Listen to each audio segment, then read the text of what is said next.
আরে শয়তানের বাচ্চা, তুই এলি কেন? এখনো তোকে বিয়ে হয়েছে নাই? শয়তানের বাচ্চা, চুপ থাক। ও বিয়ে, তাহলে মায়ের ঘুমটাটা খোলেন। আমার সোয়াল সেই কনেতে দেওয়ার জন্য পাগল হয়ে গেছে। মায়ের একটু দেহুক সোয়ালটা। আচ্ছা ঠিক আছে বিয়ে, দেখাচ্ছি।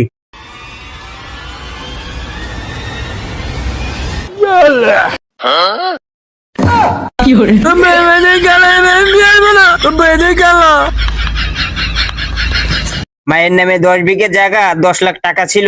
ভাবছিলাম জামাইকে দিব, তার হলো না। কি শ্বশুর আব্বা মায়ের? আমি বিয়ে আরবো মায়ের, আমার সাথে বিয়ে তো আমি বিয়ে আরবো শ্বশুর আব্বা মায়ের। বাবা কি করছো? এ মায়ে আমার পছন্দ হয়েছে, এ মায়ে আমি বিয়ে আরবো। কি